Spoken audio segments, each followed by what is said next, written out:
What's good with it? Happy Thursday to everyone out there. Lucky Lefty podcast. The Onora boys are in the building.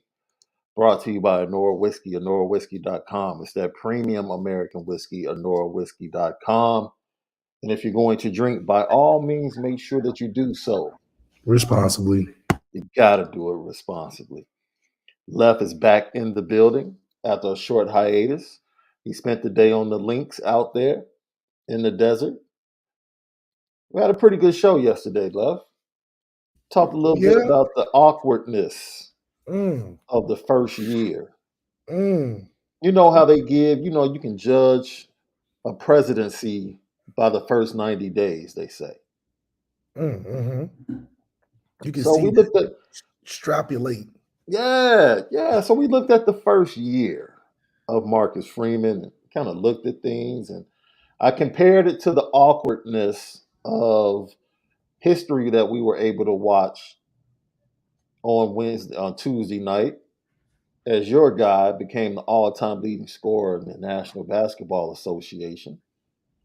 And it The should have guy. been celebratory, right? But it was just some weird stuff happening around, like AD on the bench, Kareem just being, him and Kareem having tension He all the time. always was hating. That's okay.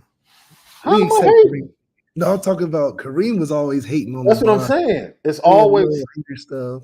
I don't feel like the moment was as pure as it should have been in that moment because it was just people attached to it that were acting really weird and awkward, and it was just like okay. And for me, I think Marcus Freeman's first year should have been, you always give a honeymoon to a first year head coach, Yeah. but for a first year head coach, there were some really weird things happening during his tenure that made it very awkward for Notre Dame fans to be able to enjoy and properly celebrate. So, hmm how do you feel about that?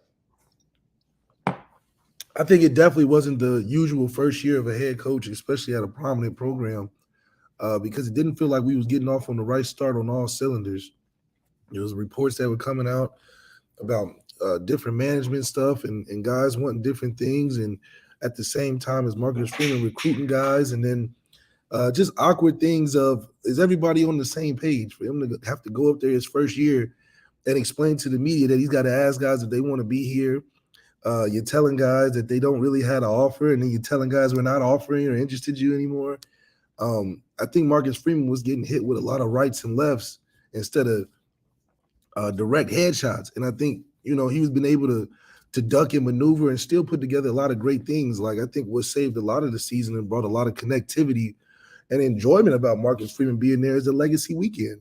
Doing that for the first time, having all the past Notre Dame players be at the spring game and feel the vibe and do the networking events and stuff like that. So Marcus Freeman definitely had a lot of successes, but a lot more awkward encounters than what you would expect from a first year guy that oddly enough, everybody wanted. It's not like, we hired a guy out for the street. We hired a guy that everybody in the building wanted. They knew it would be a great fit. And for it to be so obvious to have some of the hiccups in there, you would wonder, what's on behind the scenes and is Marcus Freeman still proving himself? I think a lot of the first year, they probably was like, okay, we're gonna give you a large plate of food and see if you can finish it all. And he got some crumbs left, but he definitely ate well. No, absolutely. And we pointed out certain things, and just pointed out that now that awkwardness is hopefully gone. Now things become more natural, more pure under his leadership, especially leading into the hiring of the offensive coordinator. Which, by the way, as I said before, I figured that by the end of the week, we would start hearing about people being on campus for interviews over the weekend. Decisions should be talked about and made. And then I expected by next Tuesday or Wednesday, we should hear news of a clear cut leader or someone emerging and ultimately a decision being made.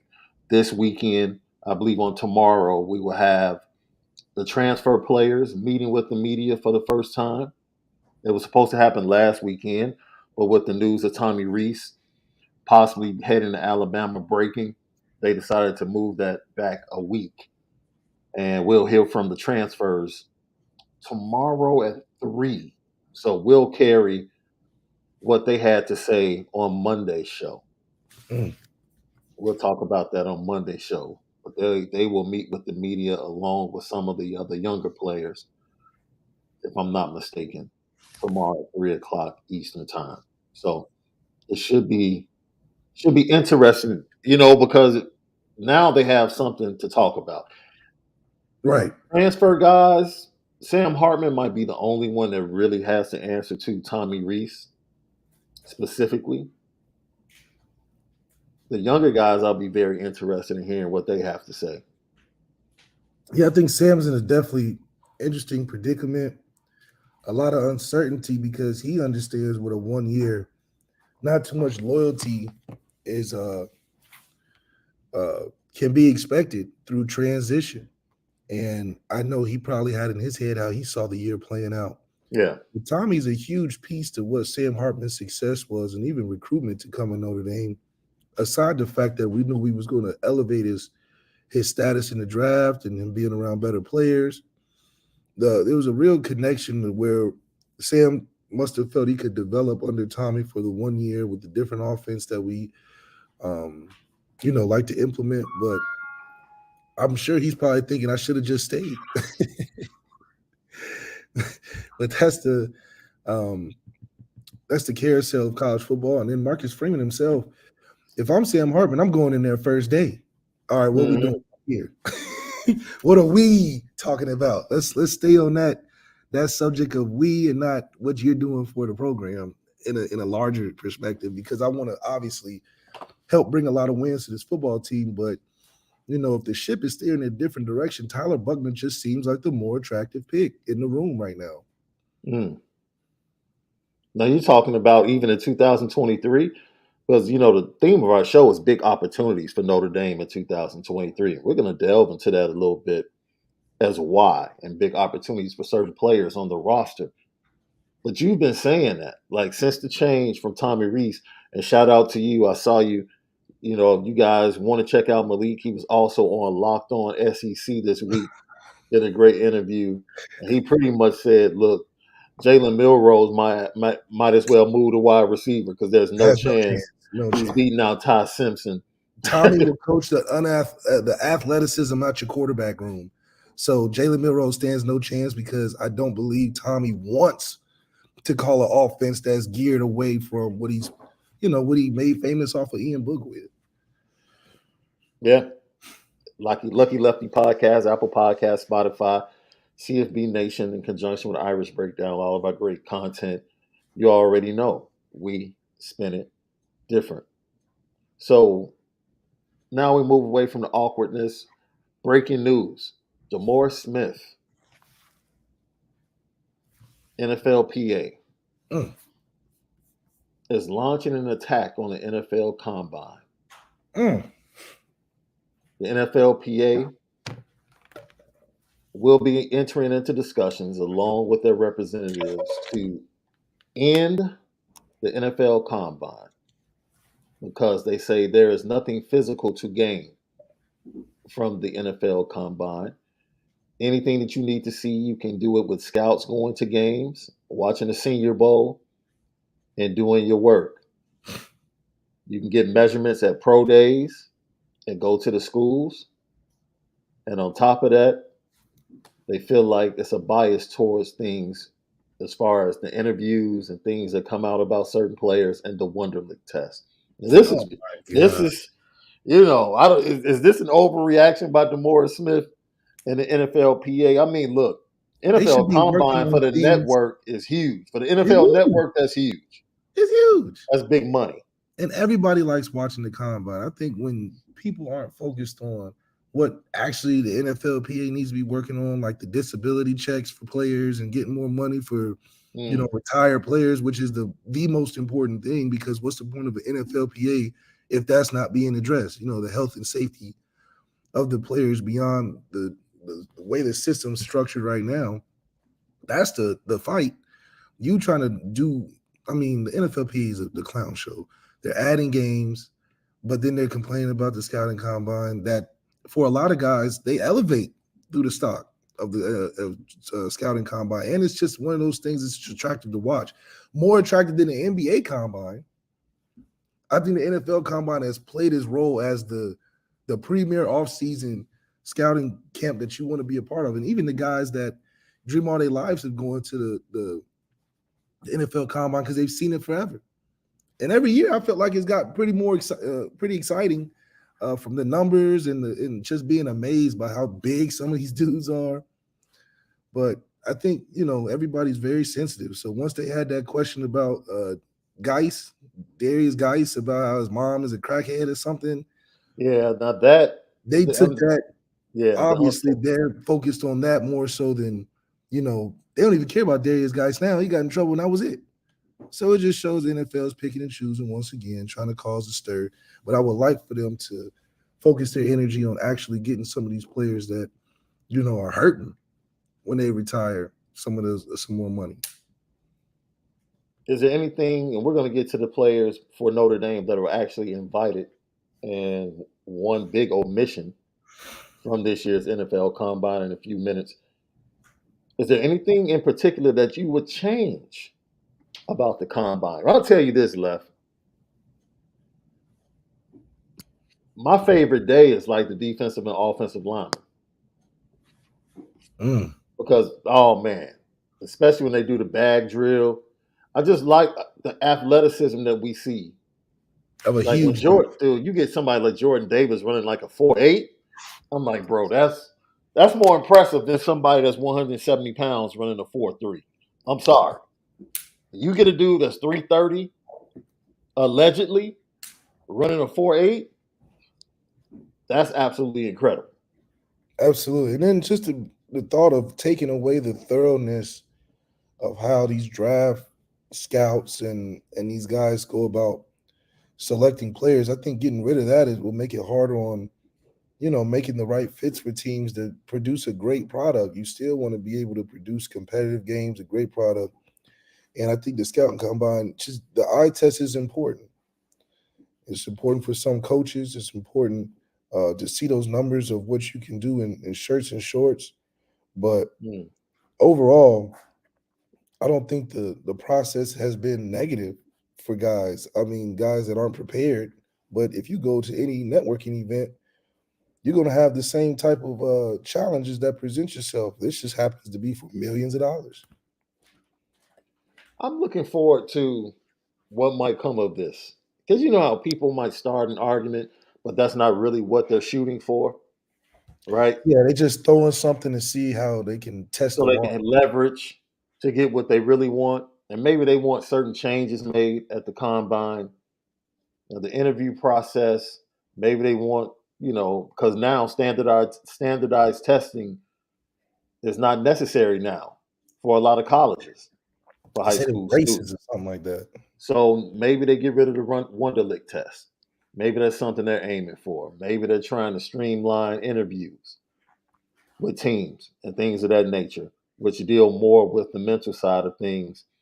And for me, it's probably the most important thing for an owner or a GM to sit down and look you in the eye and ask you a couple of tough questions to see how you respond to it. Are there some questions that might be over the top? Absolutely. I can agree with that. I I would think make it it my also business to say, yo, don't ask me about my family. absolutely, and I think a lot of that too. It would affect a lot of what the agencies do. Most Mm, of these agencies are hell bent on being the best NFL prep to go to the draft. So right. athletes first, CAA, they shower their guys with all the resources in the world to get prepped for the draft, whether it be location, all the trainers, this and that and the third. Without that, how do agencies survive? I think you'll see maybe a lot more independent agents, like ones that I worked with when I was going through the process. But it would take away a lot of the aesthetic of why an agency is even important in going into the NFL as a professional athlete. Yeah. So one of the things that stands out is that Jason Adamiola was not invited to the NFL Combine. Jared Patterson was. Michael Mayer was. Oh, that dude that wore 16 for Notre Dame. He was invited as well. So those are your representatives at the NFL Combine, and Isaiah Foskey as well. Those are your representatives for Notre Wait, who Dame. was 16? The dude that came over from Northwestern, Oh, gosh. the dude that wanted money to do the podcast. Oh my gosh. Yeah. That's why I forgot his number. It wasn't even that impactful. Well, I'm not saying his name. No. That's my He'll that's be my there. He'll be there representing himself as independent. right. That's how level of pettiness surrounding that. So, are you shocked that Jason Uh, Adamiola got left off? um, a little shocked just because I think Notre Dame carries enough weight to get you in there, at least mentioned. Hmm. Was he a player that I was like, man, he's having a crazy career right now this season? He was more of a great role player. I think he's awkwardly undersized compared to some of the guys in the combine because the combine is all about the freaks. Hmm. So if you ain't 6'6" or 7 feet tall, 340 or something, they gonna go with that first. And I think Yeah. that sticks a lot to the first, second round is all about what you look like because they feel like they can coach you to get to where they want. So Jason Adamiola is just such a hybrid of a player that you don't know if he's a hand in the dirt kind of guy, could be a stand-up guy, could be a linebacker if he lose some weight. Hmm. He's only maybe 6'2". It's just like, dang, what group would he fit in? Maybe it was they don't know what group to fit him in. And, everything's about numbers and stuff. So maybe it's too many in the D line or too many linebacker group for him to be such a hybrid. But in terms of him and Fauski, I think Fauski was already slated to come to the combine because of his numbers. Adamiola just didn't have the impact I thought he should have had last season, but maybe that's just my opinion. Yeah, the numbers weren't there, and we talked about the big players not stepping up, And it's hard. It's hard in those situations because they're gonna look especially at early you. on. Yeah. They're gonna be like, I get bored watching your film. You're not popping enough for me to be like, let me see something more. So maybe he already has a slotted grade on the draft board that they're like, I don't know if you're gonna rise any more than this. So we might as well just go with guys that are more on the hinge or fringe. Do you think it would benefit the athletes if everything was geared more towards the pro days rather than the NFL Combine? Not talk. I know the NFL would never let it happen because that's too much money Way too leaving their much. pockets and Yeah, too much it's access for the teams yeah. in the network. But if you literally just had the Senior Bowl and then guys were able to train and get ready for their pro days, would that be better for the athletes coming off the college season? Well, I just think it's all about the process. Like just like the NBA is 82 games because that's what it takes to be a professional. You got, 82 game season. You don't want to shorten the games because of whatever. That's the point of a pro athlete is to go through those processes. It needs to be like at the combine, they don't let you sleep that much. They want to stress you as much as they can. And I think a lot of that is more for the psychological aspect of figuring out who's the right guy as opposed to watching film all day and being like he can play, he can't play. So the psychological aspect of the process of becoming a pro athlete, I think, is important because it does, in a way, weed out the guys that are, built for the process of being a mature pro, and then guys that are absolutely talented that could play in the NFL but don't have the professional work ethic to be on time and work out consistently. A lot of guys don't take the training that you do during the draft prep at any other point in their career up into the NFL. So you got guys doing a lot that they haven't even done before. But they may be great talented players, but they haven't had that schedule where you're waking up, hitting a stretch, hitting a workout, eating all types of nutritious things, doing a body comp, getting a massage, running the 40, working out. So that's more of a test, in my opinion, than it is a direct correlation to just being a pro. Because at the end of the day, all these guys that are slated to be drafted are pretty much talented enough to compete, but they want to know the guys who they're giving all this money to if they're going to be longer than a 1-2 season thing. Out of the 4 guys going to the combine, who do you think has the best showing? Should be Fauski. I think he looks the best from a eye test, and he should test the best, considering he's supposed to be top first, early second round, first, second day guy. And I would want him to represent us the best because he's our best player we putting in the draft. Mm, right. Our best You know, chance for a first round pick. yeah, like he needs to be the best because we're throwing. Well, I take that back. Michael Mayer is the best bet Oh, for but a first is he round pick. even? If I'm Michael Mayer, I'm not doing nothing. I'm not gonna Yeah. run the 40. I'm not gonna do nothing. So You wouldn't run the from 40? Would you go through the drills, the pass catching drills? man, Michael Mayer had how many catches, how many yards? He was ranked what? Come on, man. Like Michael Mayer is probably like, listen, So he strictly you wouldn't live he's do the going to bench the press. Packers. He's going to the Packers. That's where he's going. I don't know what pick that is, but he's going to the Packers. It's already done, sealed, and delivered. This is just for certain players like him and Jordan Davis and bona fide number 1 picks. He's one of those guys, and he's going to the Packers because he looks like Jordy Nelson just on steroids. But Yeah. Fauski can fall or rise, I think, because it was like, man, you have a lot of untapped potential from watching film. It feels like you can be so much more. Maybe that's a scheme fit. Maybe that's just who you're around or whatever. But,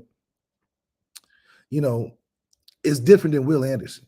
Yeah. Will Anderson, we could just point to a couple numbers and be like, yeah, you're ready. Well, Fauski, you want to turn on the film and be like, okay, are they matching up with what you're showing in the stat book? And so I think that's where he can take advantage of that. And I don't think people know how freaking big Fauski really is. Like, he's really not no small guy. And I think when you see him in person, these scouts see him in person, they're like, oh, okay, you didn't play like your size on film, but I like what we can do with you, Right. 6'5", 260, you see him and you're like, oh. Because he looks bigger than 6'5", because I think he just got a big head or something, but whatever it is, that brother big, But then you see him play and consistently on film and at the Senior Bowl against the bigger tackles, he struggled. Yeah, I think his move is to overpower guys. And so it would be nice to see him get some different speed rush moves because, like you said, in the league, a guy like Trent Williams, you're not running through that. Not even Lonnie. No. Lonnie's not going to let you just run through him like that. And these are the top tackles and stuff in the league. So, and he's long, so certain tackles he can out-length, meaning he can get his hands on them first. The bigger tackles, like once they get their hands on you, it's like, nah, you can't overpower I would like them. to see Fauski's aggression. I think he's a really good human being, but his aggression on the football field is definitely he doesn't have not the as streak. much. Yeah, he don't have no things where I'm like, I shouldn't leave my bag around him or nothing. Like, I feel like I would leave my bag open around Fauski. I'd probably show him everything in my bag and leave it open and walk away or something with Fauski. I don't have no edge that I'm feeling like he can go out there and present. So you can walk on. You can walk up to him with your Cuban link on. Yeah, you don't have to put it. You don't have to tuck it inside your shirt. Don't got to tuck it. I'll probably let him wear it for a little bit. He probably give it back to me or something, So I think the one thing, the narrative that exists in Notre Dame program is the physicality and the aggression. We got a lot of 4 for 40 upstanding citizens that attend Notre Dame that are well-rounded, Renaissance men, men that just, see the bigger picture of things, don't even want to try for the combine, going to get a straight job. Guys not finishing their last year because they want to go work in politics, So we got a lot of really, we recruit well from the holistic version of a person, but sometimes when it comes to specific things like this football, we need guys with a little screw loose. And I think we haven't had a screw loose guy in a long time. Maybe Michael Floyd. But that was back when we was throwing it to one person all the time, 100 receptions in one season. So we'll see how it goes. That's that hero ball you talk about. Like, man, hopefully whomever is the next offensive coordinator is able to divide the ball equally, especially amongst the pass catchers. Lucky Lefty Podcast, Apple Podcast, Spotify. Also, check out the YouTube page, Lucky Lefty Podcast. Subscribe, hit the like button, hit the notification bell. Leave your comments. We respond to all comments. CFB Nation, in conjunction with Irish Breakdown, leave 5 stars. We appreciate you, LL Nation, Notre Dame fans. It's the Lucky Lefty Podcast. You already know. We spin it different. Last point, though. Uh-huh. Getting rid of the scouting combine, how can they make a case for Will Levis being anywhere close to the first round? So isn't that amazing? Isn't that amazing? Yeah. They don't need the combine to move up any player they want to move up. No, but they need an excuse by playing his highlights 50 million times in a row to try to trick the people into thinking he's in the same light as CJ Stroud and Bryce Young. Because when you cut on that tape, you're like, why is he even in the top 3? But they need the scouting combine to boost him.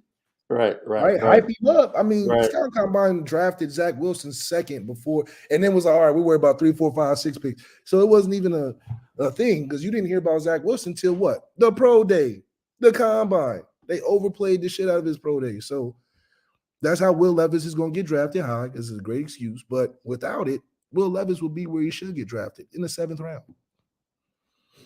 That's a good point. Did you say the 7th round, bro? He had.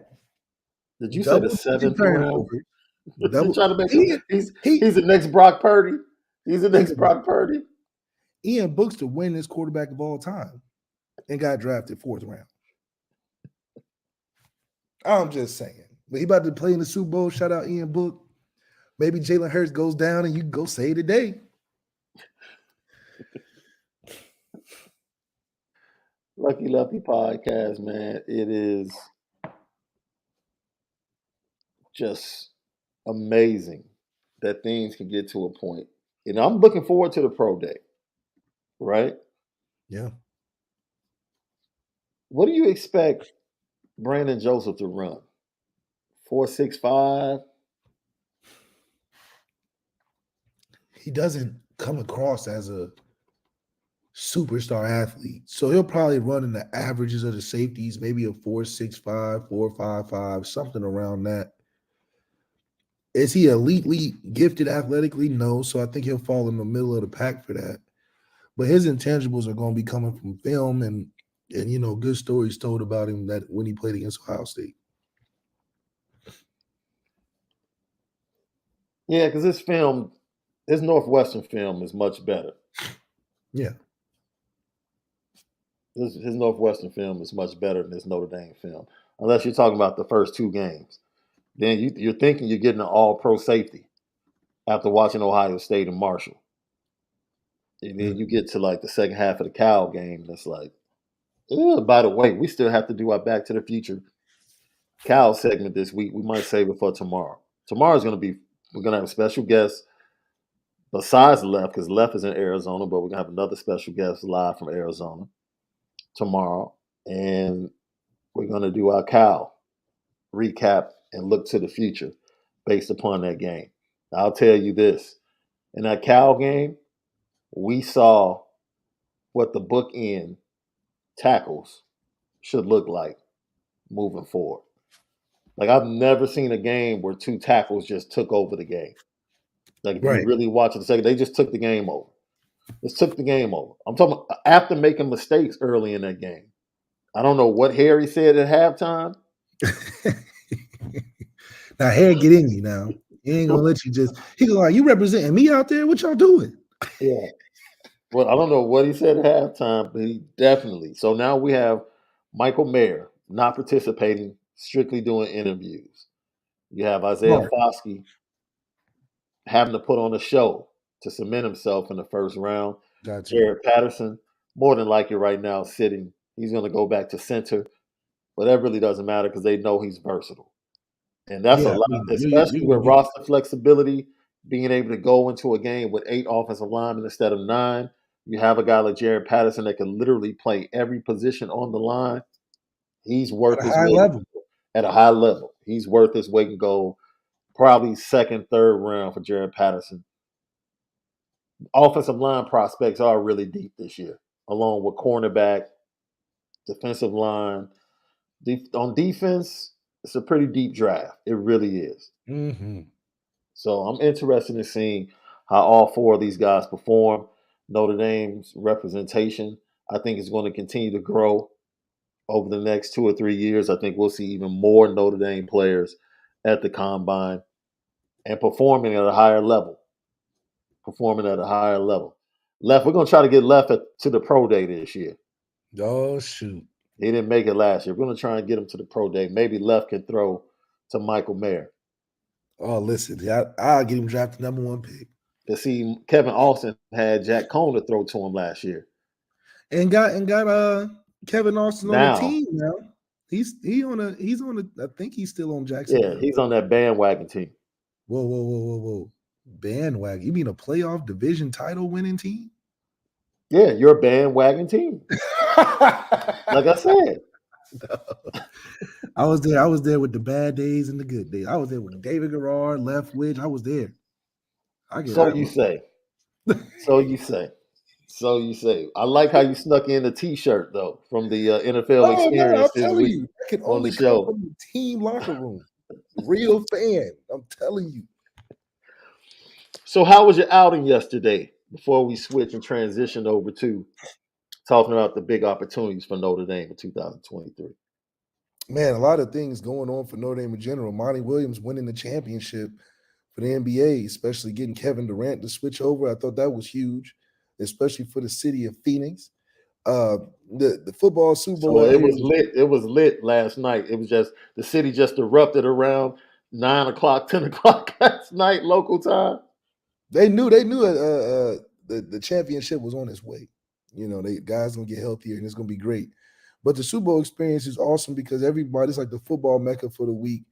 You really get to see everybody that wants to be anybody. And I end up going to the Waste Management Open. So you get a bunch of old guys out there golfing and doing their thing and got to see Pac-Man Jones for a little bit. He's doing media, got to see Reggie Bush out there trying to swing it. So it's all about connections and then as much as you can and enjoying the football life, man. This is the pinnacle of the season. So everybody's going to be out, especially in their best. Who was the coolest person you run into this week? Shoot, man. I think it's just I saw Larry Fitzgerald yesterday. Oh, that's a legend. That's a legend. That's a local, national, Yeah. college Hall of Fame. Yeah. He definitely walks around like he is that. So it's dope to get a chance to talk to him. He can golf a little bit too, but he is Mr. Arizona for sure. So it was cool seeing Larry. I mean, he still looked good. Maybe not as fast, but he can still catch the football. Look, he probably is the low-key governor. Oh. Out there. No, like he runs stuff for sure. I'm trying to think. Can Reggie swing? Reggie's strong, so you know he's working his game out, trying to be more smooth. Did you swing? I was swinging a little bit on the driving range. I wasn't swinging on no actual course. That's pressure now. They had pro golfers really out there. What are you talking about? That's not pressure, man.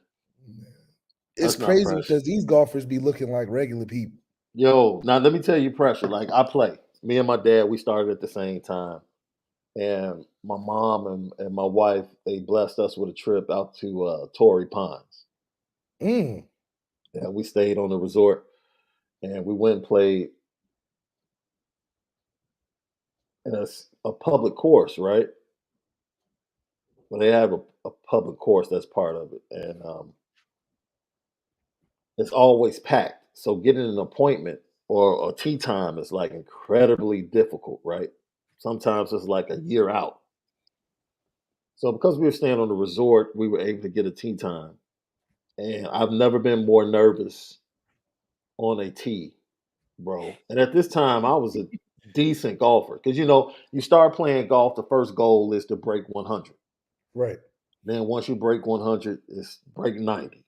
Mm-hmm. Right. So at this point, I'm hovering around, some days I'm breaking 90. Some days I'm not, but I'm right in that 92 to 87 range consistently. And so I feel confident, you know, my game is getting better, but I've never been more nervous because it's literally people literally come and wait for a tea time. The public, they show up at like 5 in the morning Just to see if they get something to shake to out of that see if thing. they can get a tea time. So they will wait 4 or 5 hours for a tea time, and they all stand there and watch.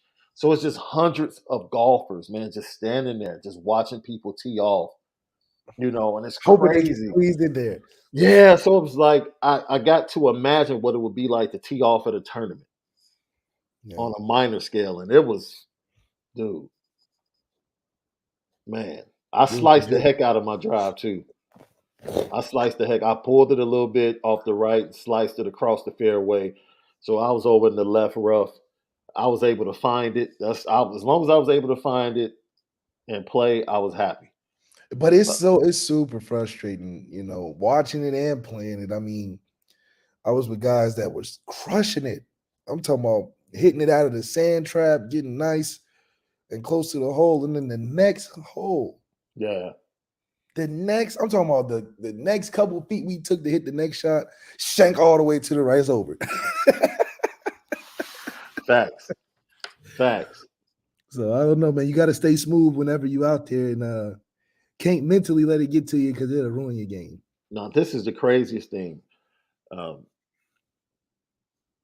I played in 116-degree weather in Scottsdale Mm. at the PGA course with my dad, and this was like the most comfortable 116-degree weather No, it is. ever. It It's wasn't like stunning. I knew it was hot, but I was like, okay, But you're this not is standing there sweating. You just like it's right, hot. right, right. I was like, yo, I didn't think I was gonna be able to finish the 18 at first. I'm like, yo, it's 116 degrees. Now you But get a couple cold ones in you, man. You're gonna be right.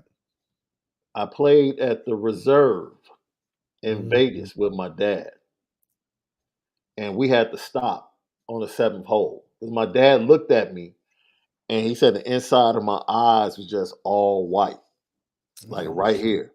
Yeah, And he was like, "Are you okay?" And I'm like, "Yeah." I think. And he's like,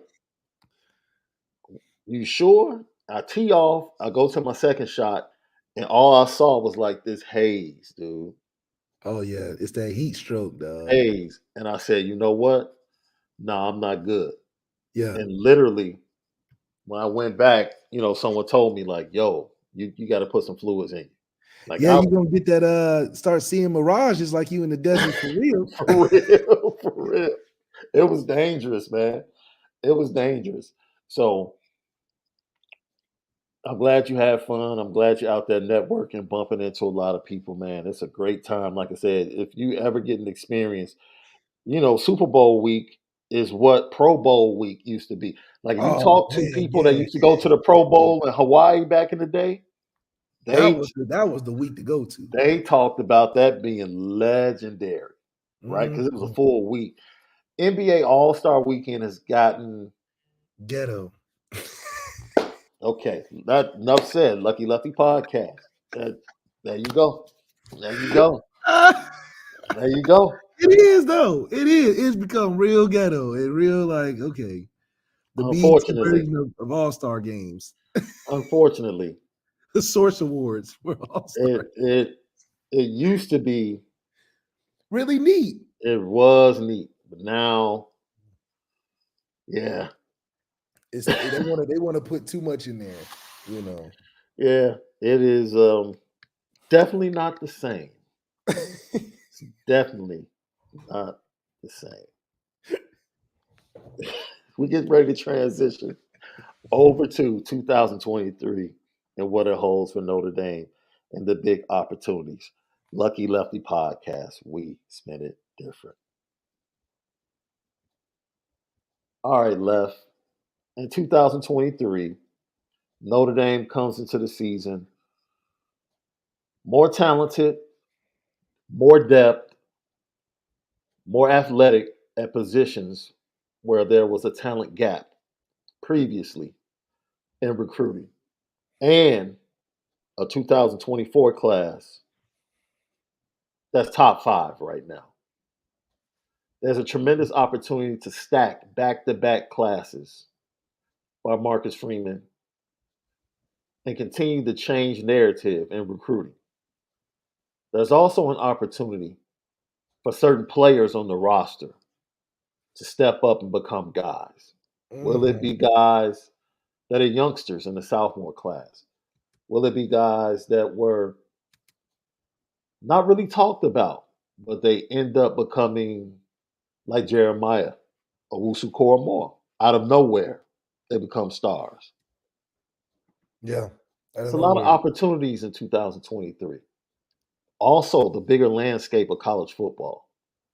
There's a huge opportunity for Notre Dame to do something and possibly be a serious contender for a national championship because of something that you talked about and mentioned when you mentioned the news that broke with Kevin Durant going to the Phoenix Suns via trade. Trade deadline is today, 3 o'clock for the NBA, and teams out west are really stacking up. They're just Man, collecting ammo man, for what is to be, man, an all out war in the playoffs for the when they West, not come. the East. Man, oh yeah, the East is pretty much the Boston Celtics. They wrapped it Yeah, up, in my they opinion. wrapped it up. They wrapped it up as long as they stay healthy. Well, Boston, right? Yes, Well, the Sixers, maybe, maybe. it's very interesting as well because I felt like there are a lot of teams that improved their arsenals via recruiting or via the transfer portal. Mm. Leagues are all sports are always better with super teams, right? People Yes, that people that don't like super teams don't understand. Like you need a super team, that's and what there's Vegas needs too. dude. The Celtics and the Lakers of '80s were super teams. The But that's Bulls, where you get all your documentaries and your classic, replays and all yeah, the commentary. That's where you get that from. yeah, Super teams, super teams make it more interesting. like the Baltimore 2000s. They got the documentary that just The dropped. Baltimore Bullies, great documentary, great Great. documentary. Still would put them over the '85 Bears, but that's a personal thing. Oh man, I don't know how. That's because if you look, the '85 Bears actually had more sacks in '84 than they did in Oh, '85. okay. So they stacked 2 years, in my opinion, Mm. as a defense. Baltimore did it 1 year. Did That's one. all I'm saying. Well, shit, you got Trent Dilfer throwing balls out of bounds like that. You ain't, you can't keep it like that for too long. Shit. I agree with that. I mean, Jim McMahon was a little bit better, just a little bit better. So there is no, even though I would say the super teams from a program standpoint are Georgia and Alabama. They're the super programs. But in 2023, I don't know if we really have super teams in Mm. college football. You see what I'm saying? I mean, Alabama's been considered a super team uh, consistently. You got Clemson; they were a super team when they had those four D All Americans, D linemen, and they had Trevor. Hmm. But it's a lot harder to do in football, I think, just to be consistent. Where like Miami, you keep those three together for a longer time. So, dude, it's really becoming a war. Look at this. Golden State is about to get Sadiq Bey from the Detroit Pistons. Mm. Dude, if you are a corporation, invest in commercials during the Western Conference playoffs. Yes.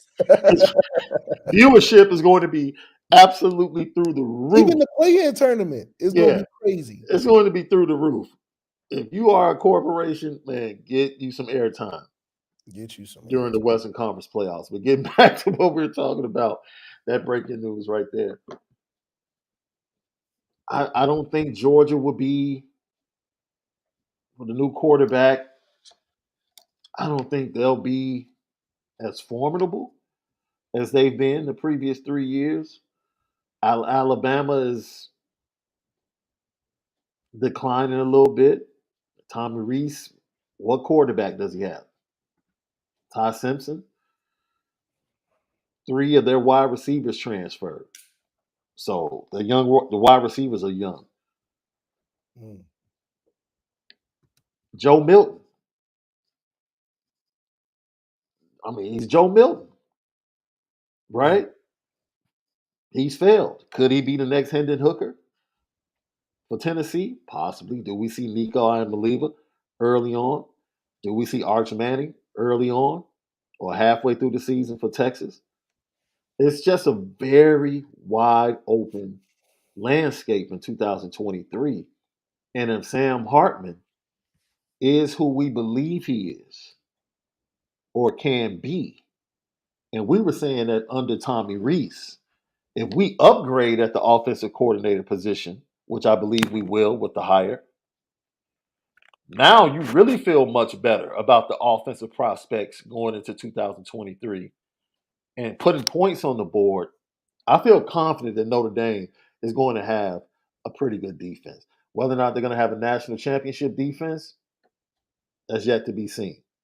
Mm. But Notre Dame historically has been a program that finds a way to have a good defense. That's what the defense keeps Notre Dame in games. I think we're going to have the same thing this year. The Yeah. biggest chance is for this Notre Dame offense to really take college football by storm.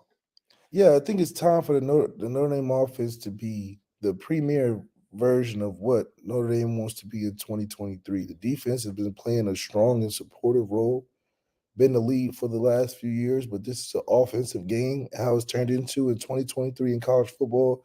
So Mhm. our offense needs to be leading the team. Defensively, we're going to be in games. Offensive line, we're going to be in games.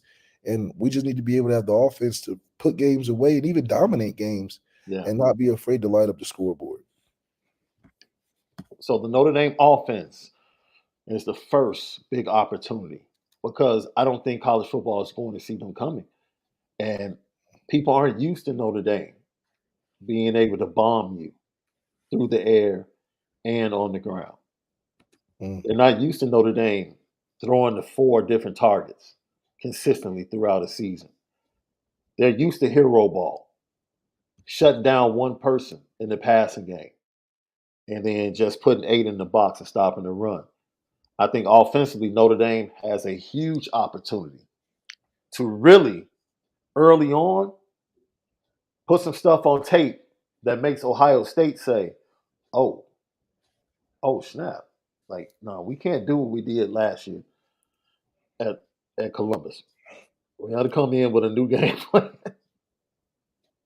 No, absolutely. Definitely got to come in with a new game plan. I think a lot of it too is that our identity has to be defined going into games like that because you don't want to go in there questioning what the direction or what the setup of plays look like to score points. It looked like we ran out of things that we wanted to do in periods of the game, especially when we get in the red zone and Yeah, not converting. So you're kind of flailing at the whim of, okay, we know how to get down there, but we don't know how to finish. And I think that just comes from having a great identity going into the game and a game plan for that. And you got to have players that make plays.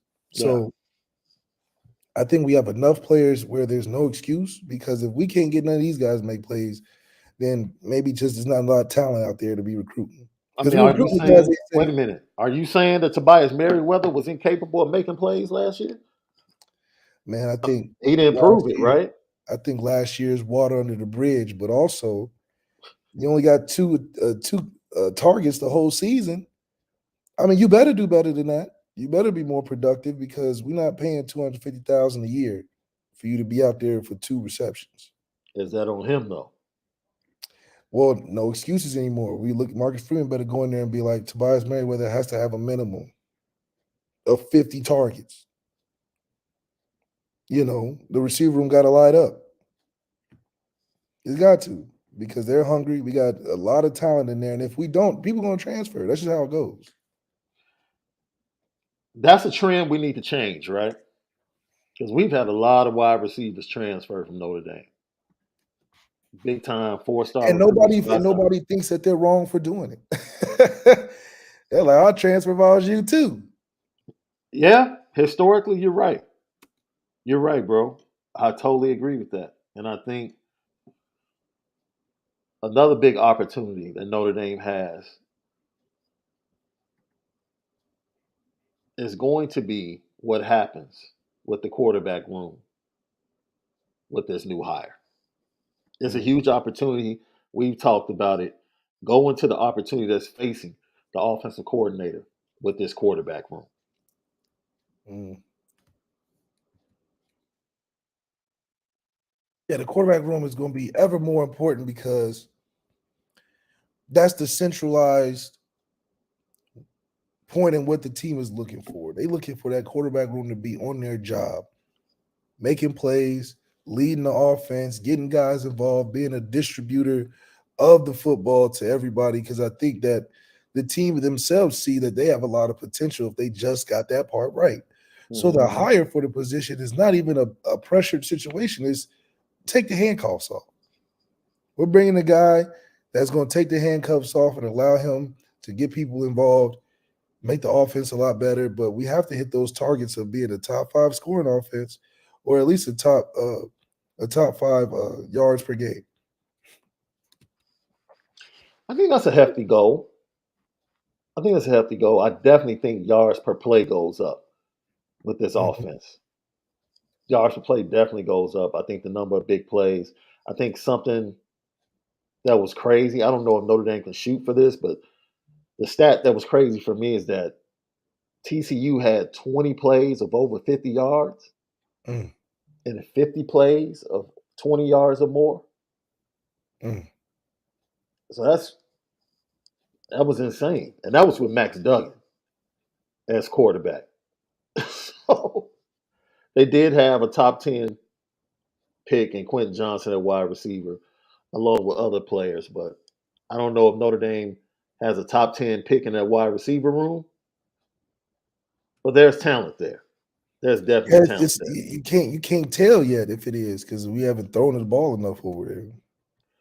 Or we haven't schemed up properly throwing the ball. Yeah, There's all, like you said, there's always been an excuse. Well, this quarterback. Well, this offensive line. Well, right now there is no excuse, and it's almost. I don't know if this OC will get a honeymoon period no. with the situation he's walking into. That's kind of unfortunate. Like whomever the hire is has to be ready to come in and hit the ground running and producing from the jump. That's a lot of 100%. pressure. It's a lot of pressure, but at the same time, you have so much that you can be grateful for and what the job is requiring and asking you to do. You get a top receiver room with all the talent.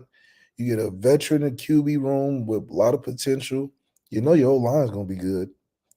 Tight end, you're known for tight end you, and you got a stable running back by committee with great supporting coaching staff. So yeah, it may be a short leash, but damn, we got all the resources you need to succeed. Yeah. You know, if we were lacking in a certain area, we can understand you wanting to spend a little more time getting it right, but it's right now. We just need somebody to cut the cake. So it's almost like having that beautiful NASCAR vehicle. And you just got to find the right driver. That's right. All right. I can rock with that. I can rock with that. Next biggest opportunity, in my opinion, is for Marcus Freeman. Mm. I think Marcus Freeman has an opportunity to really establish himself, recruiting wise and on the field in 2023. Legitimate shot to make the college football playoff and legitimate shot to land a top 5 recruiting class. If Notre Dame does that, watch out. Because the only thing stopping him from really dominating in recruiting is winning on the field It's at winning this on the point. field. That's right. That's the only thing that keeps that recruiting train rolling, full of gravy, is wins. I liked how you threw the food analogy in there, full of Because the gravy. thing too is, I mean, shoot, let's say we didn't win that Clemson game. Are we sealing some of these last commitments? I don't know. Now, are you a brown or white gravy guy? A brown or say that? A brown or white gravy guy. Oh, brown gravy all the way. See, I'm a white gravy when it comes to biscuits. It's more cream, more butter in there. Yeah, brown gravy when it comes to mashed potatoes, certain Meats, meats. Yeah, yeah, yeah. rice. Hell, some rice is good with some brown gravy. Oh, with the Salisbury steak back in the day. What? Man, they don't know about Salisbury They steak on don't the know West about Coast. it left. They crazy. They don't know Oh, y'all about don't know about Salisbury, Salisbury boy. steak? They like, what is that? You said tacos, enchiladas, burritos? No. Salisbury steak, dog. That's good eating. That's good eating. Eating. Shoot, lucky. For real, they don't know nothing but a wrap. You wrapping everything. Shit. So yeah, I absolutely think Marcus Freeman, huge opportunity to like raise his level. He's already looked upon as like, man, charismatic, really great, good recruiter. He can become great. He's becoming a better head coach. We already know he's a motivator. We already know the players love him. He can elevate that status even more. He can Mm-hmm. elevate that status even more in 2023 and become more of a national, more prominent national figure. You know, can he get to the level of Kirby? Well, you can't get to the level of Kirby and Nick until you win one. Yeah. You have to be able to win one. But I definitely think he's coming up on the heels of guys like Dabo. Oh yeah, for sure. Definitely coming on the heels of Dabo, and Dabo knows.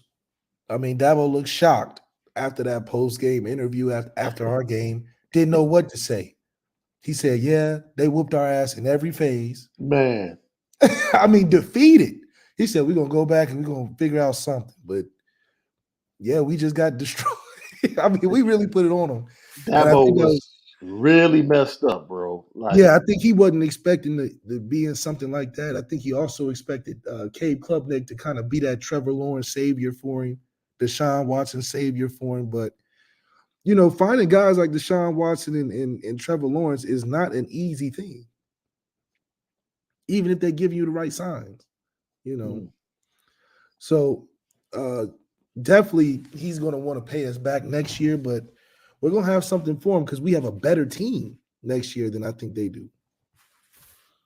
oh, absolutely. Absolutely. And finally, we'll have the better quarterback. Yes. Because even as bad as DJ was, I wouldn't argue if someone said DJ was a better quarterback than Drew Pine. No. I wouldn't. So for the But I first wouldn't want time, DJ either, though. no, absolutely not. But this will be the first time that Notre Dame will have the better quarterback. Because look, I don't know what happened. I don't know if someone snatched his soul on the way out of South Bend, but he was better than Ian Book when Notre Dame beat them in 2020. Because DJ came in here and balled as a freshman. Yeah, I think he was playing more with, A lot more talent. yeah, T. Higgins out there. T. Higgins, Travis Etienne. But he came in and balled. And you thought he might be the next one No, I didn't. in the I just quarterback thought he had a good quarterback game. lineage. I just thought he had a good game. I was adamant about like don't let that fool you because in reality that's been his best game all his career. You've never lied. You've never lied. His best Hey, game his whole career. hey, he should have lived off that one. He should have came up with a bad ankle like the next week or something and just Yeah, lived just to off let that it for the marinate rest. for a week. Let it marinate for a week. Let him know that you really put some numbers on. You know what I mean? Pull Alonzo Ball and sit out for like a year and a half off of, man, I'm still feeling pain in my knee. Straight up. Cash my check though. Cash. Cash it. But yeah, absolutely. It for the first time, I think they come into the game knowing that they have the better quarterback in the matchup, Mm-hmm. which Notre Dame can pretty much say that every game except for maybe two or one, maybe, Yeah.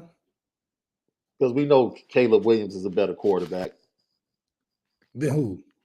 than whoever's starting for Notre Dame. Oh yeah. He's better. Yeah, It's like, you yeah. take your pick. We don't discuss over Caleb. We know what that is. We just want to be able to have the defense to give him trouble. I can Absolutely. be realistic. I'm not saying we're gonna shut him out, but I do think we can give him the defense like a Utah did. They still scored 40 something points, but Utah had him leaving the game thinking different. Players that have big opportunities left. The Players that I think have sophomore big class, opportunities. the Okay. sophomore class on defense has a huge opportunity left. The class, not just a couple, the class. Burnham, Sneed, Ziegler, Ziegler, yeah. Tuilamaka, Benjamin Morrison. The Morrison. sophomore class has a Jaden Mickey. They have a huge opportunity to become dominant, Yeah. dominant in 2023. Dominant. That for me, that's one of the biggest opportunities that I can't wait to watch in spring ball. How this Yeah. sophomore class defensively steps up and impacts Notre Dame's defense. Yeah, the sophomore class is going to be ever more important in the development of how those become the future leaders for these recruiting classes that we really believe in, and that all they need is just a little support, and we know we can make it happen.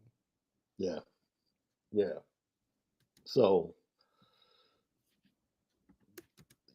huge opportunity for the wide receivers this year. Man, it really depends on the offensive coordinator, man. I can't even lie to you. Mm. So you're gonna hold your comment on the wide receivers until you find out who the OC is. Because in a sense, right? In a sense, what's not broke, you don't need to fix it. Our Mm. running back room in this offseason has only gotten better. They've only gotten better. So are you going to neglect the experience and the productivity out of a running back room to sacrifice that and those carries and potential touches to, expand on the receiver room that has a lot of talent, but the trigger man hasn't been consistent? Yeah, I agree.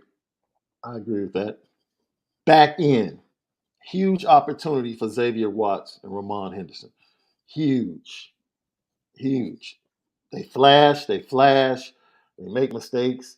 Ramon Henderson probably made one of the biggest gaffes all year that led to Marshall getting that fourth quarter touchdown where they were able to take the lead and ultimately add the pick six on that big 3rd and 8. Had Marshall backed up on the goal line and mistake, right? But then you see him blitz and get to the quarterback multiple times against Kyle. And he flashed in the bowl game. It's time for him, along with Xavier Watts, to become far more consistent and become impactful on the back end of that Notre Dame defense.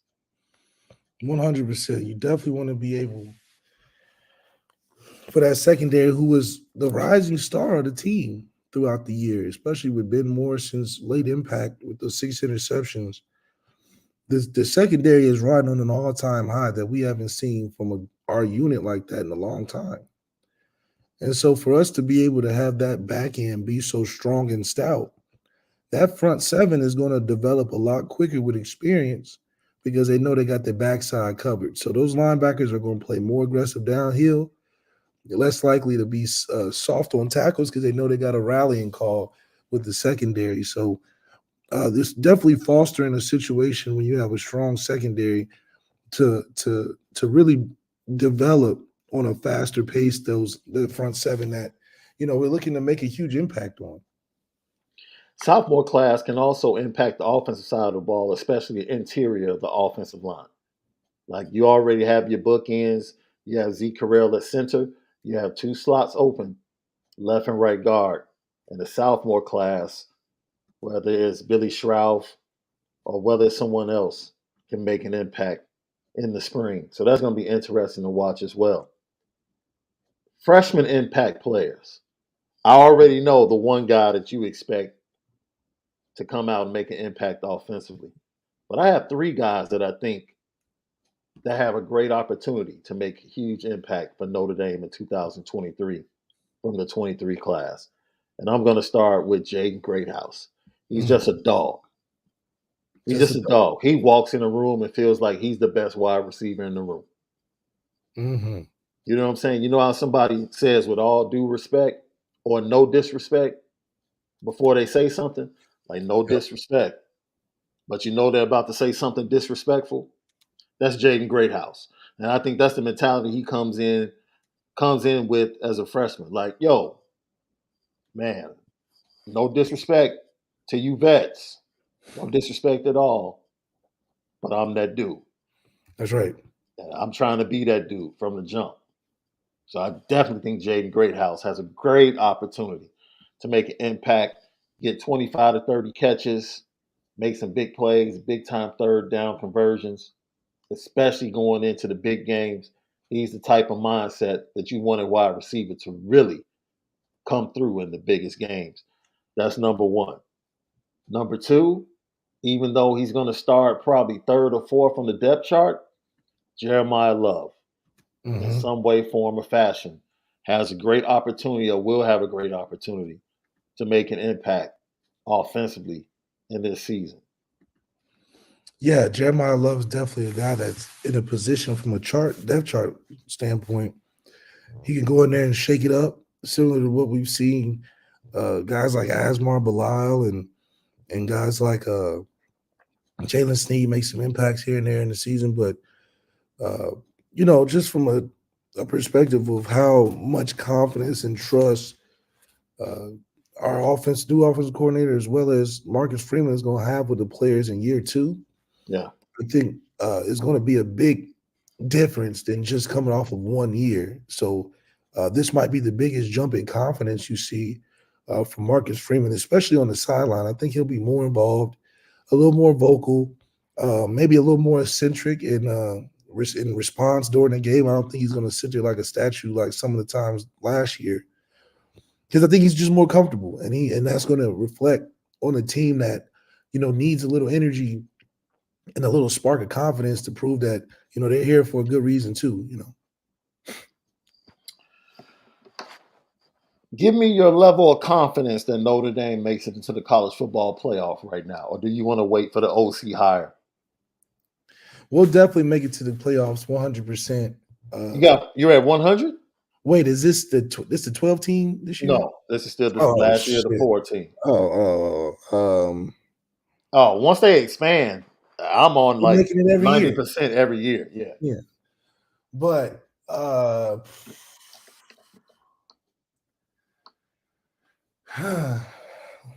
it just depends. I think we have the ability, I would say, doing what we're supposed to do. I'll say a 75% chance. Thinking we can run the table, and in those 3 games, we can go 2 for 3 in those 3 games that we really need to win, which will put us at 11-1. Maybe 10-2 going into something where I think we can control our own destiny. So I do think we can control our own destiny by running the table and winning 2 out of those 3 games, which so I'll put us at like a 75%.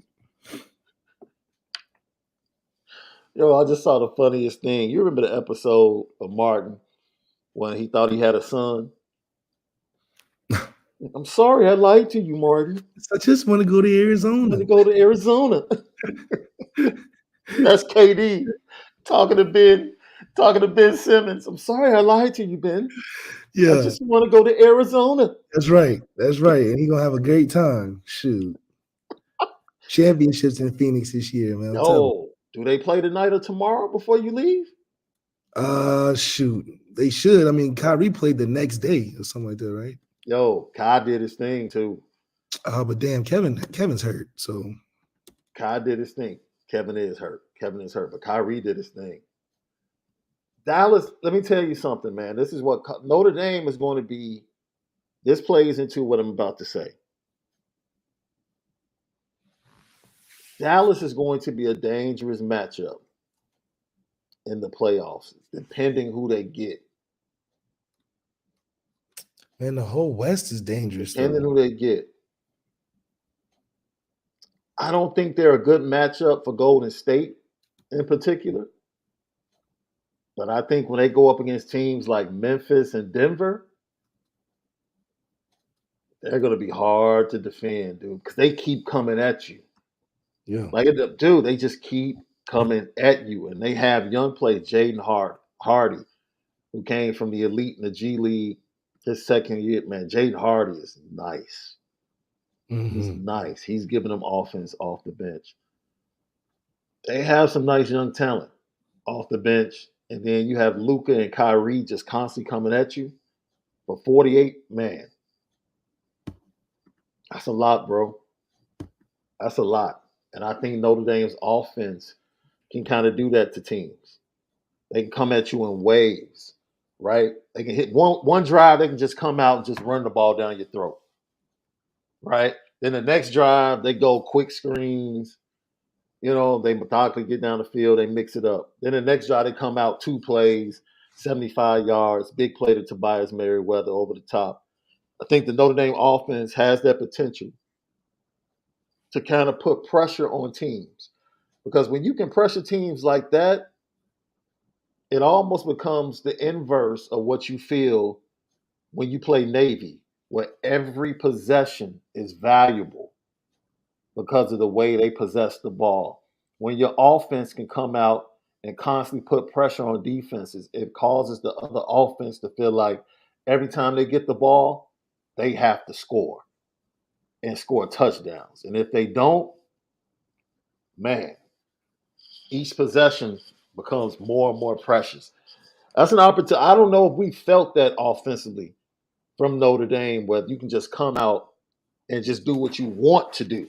Like, we've had offenses where you feel like, oh man, we can come out and run the ball at will on Yeah. anybody. But an offense where you just feel like, oh, we can come out and do whatever we want. We can kill this defense over the top, to the perimeter, up the middle. We can bludgeon you. We can outspeed. We can, man. When was the last time? Was you guys in 15? Might have been the last time we saw an offense like that. I can do what we wanted. Do whatever we want. That's the opportunity for Notre Dame in 2023. What do you guys think? What's the biggest opportunities for Notre Dame in 2023? That's the LL question of the day. Let's get to some of these comments and questions before we get out of here. I'm sorry about that, Will C. My bad. Rob Lobo 123. What are you guys' thoughts on Colin Klein as an OC candidate? He was a solid college quarterback.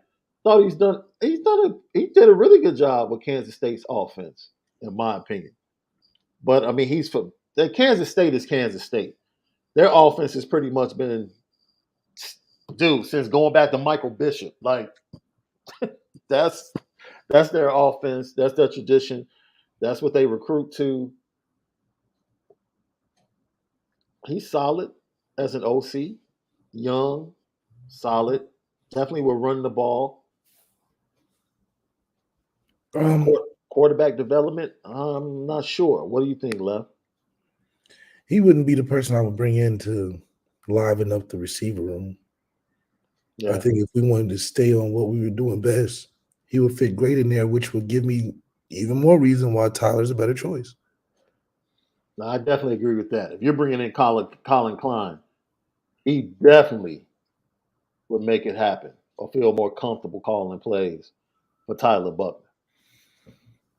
So Marcus Freeman's got to decide: is he coaching for Sam for a year or the quarterback room for the future? Yeah.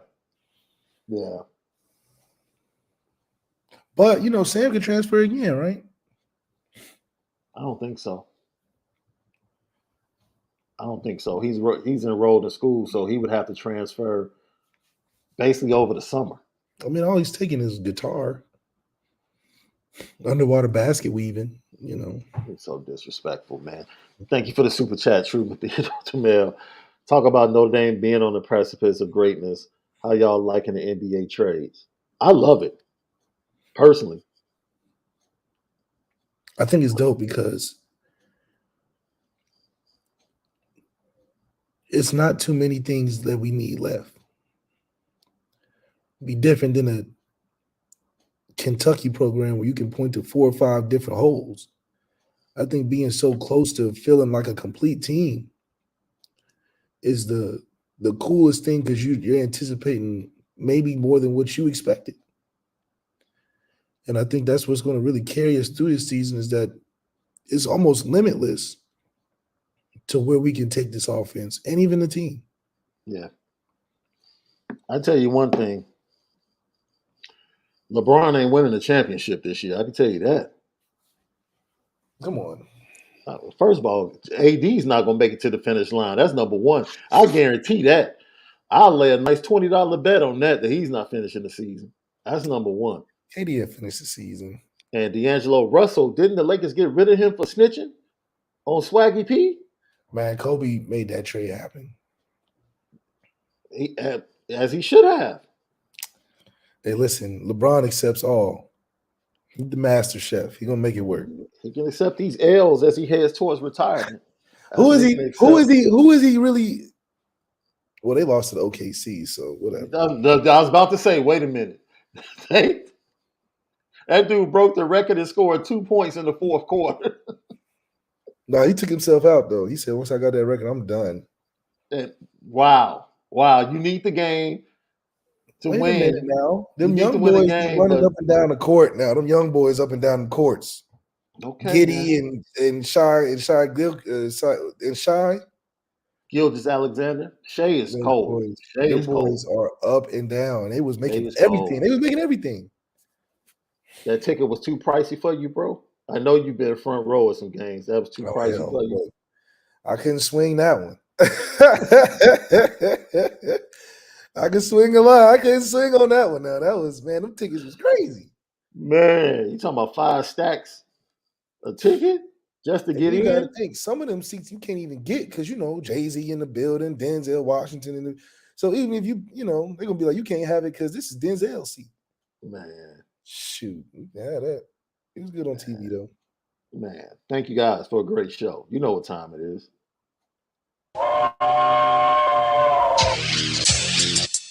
Petticoat,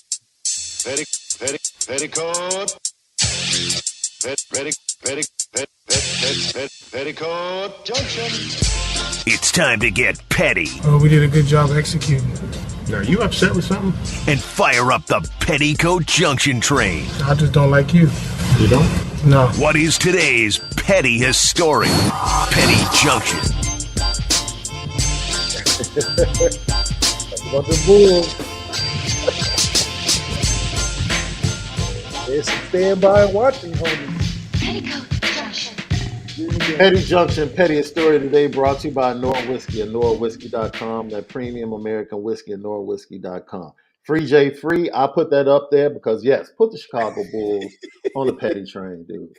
Every year. I've never seen Chicago Bulls fans get super excited about the possibilities every year. Every year. And every year, not a darn thing is done, bro. They are talking about acquiring Willie Herman Gomez, bro, from the Pelicans. You're lying. Y'all didn't see KD and Kyrie be moving the needle? Y'all getting who? But once again, that's what happens. That's what happens. My grandfather used to say it like this: irresponsible people in responsible places leads to nothing but chaos. Yeah. The 2023 version is you give max money to non-max people. This is what you get. You still not going with the Zach LaVine's max money. Man, that Zach LaVine is, look, man.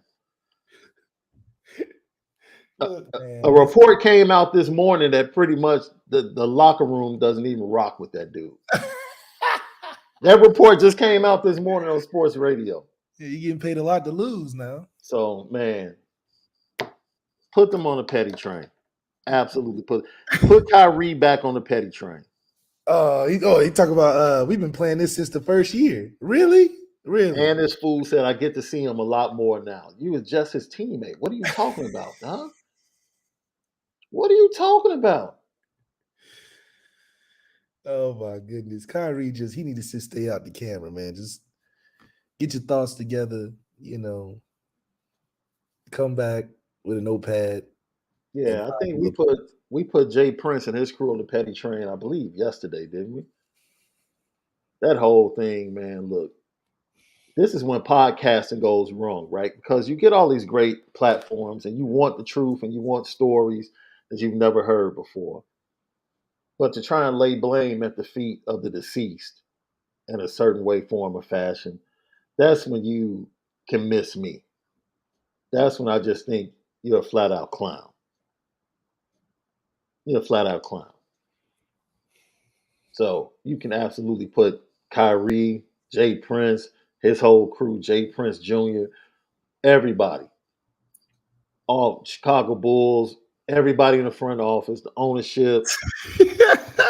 The mascot, throw him on there. He more famous than the players with his TikToks. Put the Brooklyn Nets up there, man, for giving KD away for basically a bag of peanuts. No, Spencer Dinwiddie. They gave Cam Johnson Mikal and Mikal Bridges and some picks. and some second round picks for like out to 2029. So you're telling me we could not have given Brooklyn Zach LaVine? They didn't want Zach picks. LaVine. Who's taking that contract? Come on, man. Zach LaVine said, "I'm a Brooklyn." I mean, he said, "I'm a Chicago Bull in the heart." I gotta get on my man Paxson and making those decisions in the front office. You know, he went to my high school. That's what's wrong with him. That's what's wrong with him. That's exactly what's wrong with him, bro. I'm glad you mentioned that. That's the problem. That's the problem. Call him up. Hey, Paxson, what you doing to my Bulls, man? He's in Chicago with that Ohio mindset, dude. That's how we get it done.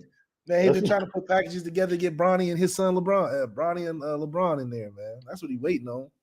No, at this point, we just need to trade everybody and go after the Frenchman. Like, hey, that's what y'all taking or either Scoot. Listen, the Frenchman is going to Scoot Henderson. One of the other. Nice, though. You're darn right, Scoot Henderson is nice, but he don't got the size to make you think he's going to be 10-year pro like a Kawhi. But the Frenchman, you getting 15 years of greatness. I just hope I hope that he has good feet. Because usually when you have tall players like that, they end up having foot issues. Yeah. He get that Embiid going early. Yeah, it's like that's the only thing I would be worried about. It's probably gonna happen because he's not gonna be used to playing 80-something games, Dude, this trade deadline is incredible.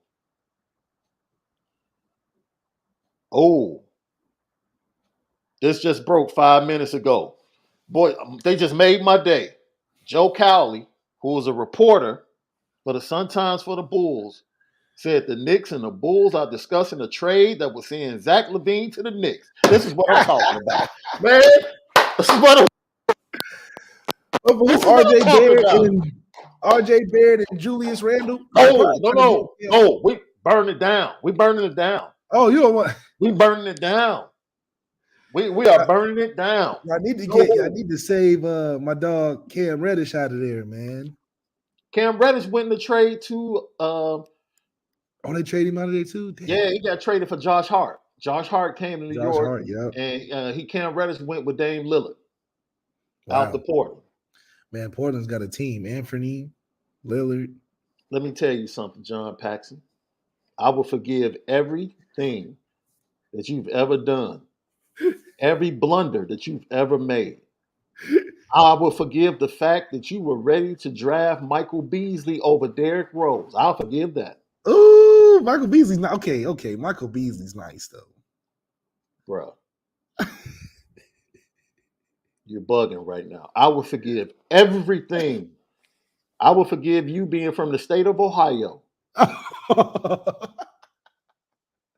If you just finalize this deal.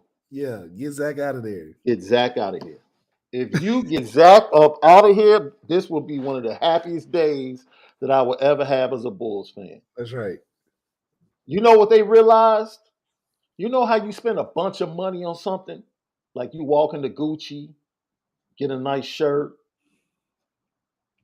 You walk into some premium store, YSL, get a nice belt, and you wear it out, and you don't get any attention from it, but you just spent a couple of stacks thinking that you were going to be killing it. To get no compliments. That's how the Bulls feel about Zach LaVine right now. Like we thought we gonna get this dude this money. They He's paid. gonna- They went on the clearance rack in the Gucci store. Gucci That's has last season. does Gucci have a clearance rack? I've They do never at seen. Nordstrom's. I know Gucci has an outlet. Now I know Gucci has an outlet, Crazy. but yeah, they basically put on an outfit and thought everybody was gonna be like, "Whoo, that's nice. You killing it with that, son." Yeah. And they got no attention. And now they're like, you know what? I'm not wearing this again. I ain't wearing this We're anymore. not I'm we're not doing giving it away for a pot of beans. Yeah, man. You find somebody else to give it to. Like, you know what? Maybe you can rock this. Give it to our lame cousin, the Knicks. Man. Give it to Tibbs. Give it to Tibbs. He loves. He loves some defense. Man. Lucky Lefty podcast. But you put Zach LaVine with Randall, Barrett. and you know why the Knicks are Brunson. better. You know why the Knicks are better this year, right? They got Brunson. He's from Chicago. I'm just saying. I'm just saying. Yeah. I'm just saying. I mean, that's better than having a The Canadian. head coach came from Chicago. They were struggling, and they went and got a point guard from Chicago. No, they And did. now all of a sudden, They're going to see be what's losing happening. in the West. That's all I'm Or saying. the East. That's all I'm saying. Oh, they're definitely losing like second round. Oh, man. Great show tomorrow. We have 2 special guests coming tomorrow. Should be pretty dope. We heard back from Robert Hainsey, bro. He's going to join us Great. in the next couple of weeks in the off season. Look forward to that. We got some more interviews coming in the next couple of weeks, and then we'll hear from the players on Monday. Tomorrow's For the Culture Friday. A couple of guests out there from the desert. We'll talk about the Cal game just a little bit, the forecast 2023, and a whole lot more right here on the Lucky Lefty podcast. Have a fantastic Thursday, but most of all, make sure that you spin it different.